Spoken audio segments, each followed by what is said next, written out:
Hi everybody, Doug Daniel again from privatepilottrainingonline.org.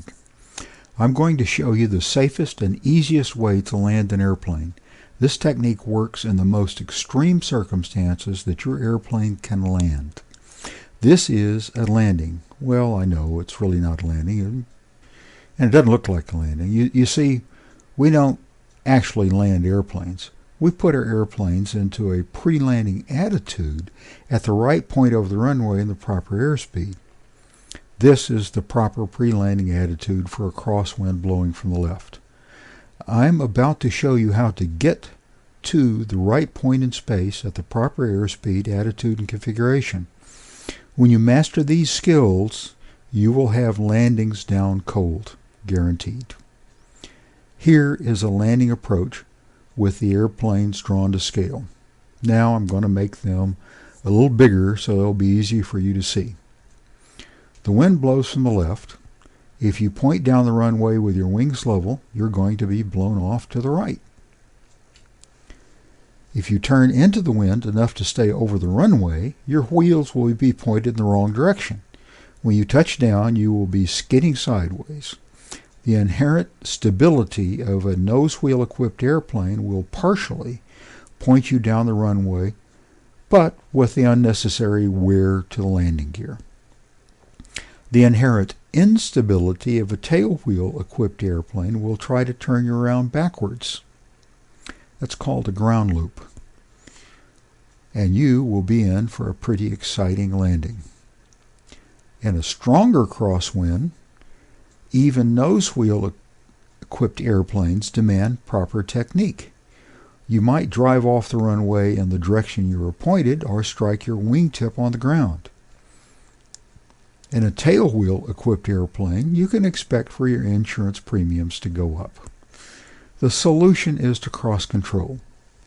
I'm going to show you how. This is just one of the stages, one of the techniques that you need to learn to get to that final pre-landing state. I will go through all of the steps in a moment, but first I want you to understand cross-controlling. Our objective is to move the airplane down the runway, centered over it, and aligned with it. You are going to do that by sliding sideways at the same speed through the air that the wind is trying to push you off the runway. The net result is you stay directly over the runway. First, you bank the airplane to the left. Now you can see from this diagram that lift is perpendicular to the wings. So when you bank to the left, lift is now pulling you to the side as well as lifting the airplane up.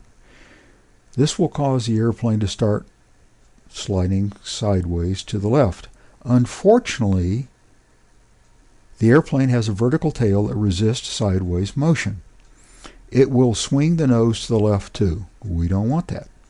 We want the wheels to be pointed exactly the same direction we are traveling when we touch down.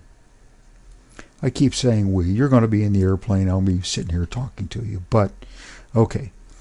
The rudder moves the nose left and right. So you push on the right rudder pedal with your right foot to point the airplane down the runway. Now, if you've never flown before, let me tell you that you push with your right foot to get the nose to go right, you push with your left foot to get the nose to go left.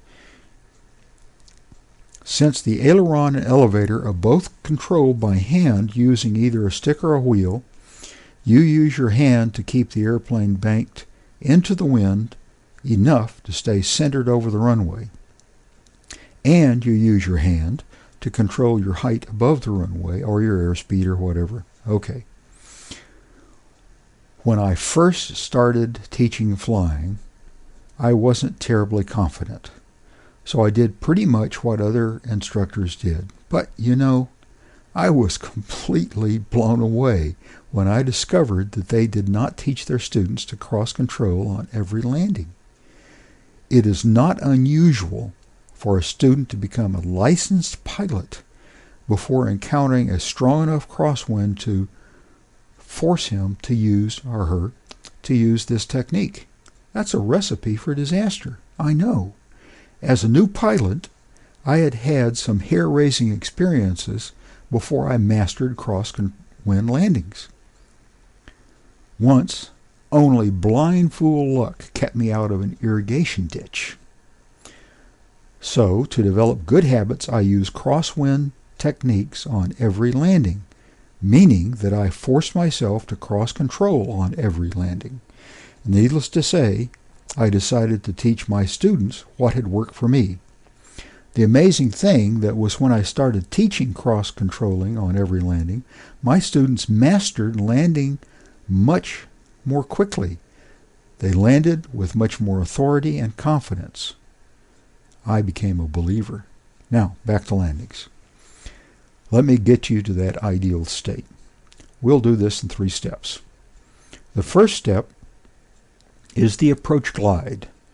This point we call short final. Your indicated airspeed will be whatever the flight manual tells it. The FAA recommends 1.3 times the stall speed in landing configuration if your manual is silent on this subject. Let me make a very important point here. To master landings quickly, you should use exactly the same indicated airspeed on every approach. Your landing gear will be down, your power very low or idle, flaps full, mixture rich, and carburetor heat on. Your wings are level. You have not yet started to cross control. You are controlling your airspeed with pitch and staying over the extended center line of the runway.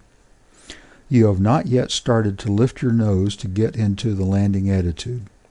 Now you cross control your airspeed. Lower your left wing and push on the right rudder. Focus on keeping the airplane pointed down the runway with your rudder while you keep centered with ailerons and control airspeed with elevator. Here is some life-saving information. If you cannot cross-control enough to stay centered and aligned, you just may not be able to make a safe crosswind landing. When you are about 1 wingspan above the runway, start using your elevator to control your rate of descent. Ignore airspeed. Get completely out of the airplane mentally. You are now entering the second phase of a landing, the transition from approach glide to slow flight over the runway. Use the elevator much like you do the brake in your car as you approach a stop sign. The closer you get to the runway, the slower you descend toward it. The trick here is to keep properly cross-controlled as you descend. Stop your descent at about a foot above the runway. This is the final phase. Your elevator takes on a new role, but you continue to keep aligned with rudder and centered with ailerons. Use your elevator to keep you off the runway. Keep flying at about a foot until one of 2 things happens. You stall and settle to the runway. We call this a full stall landing. Or your pitch attitude increases until it reaches the landing attitude. Once you are in the landing attitude, use the elevator to maintain that landing attitude.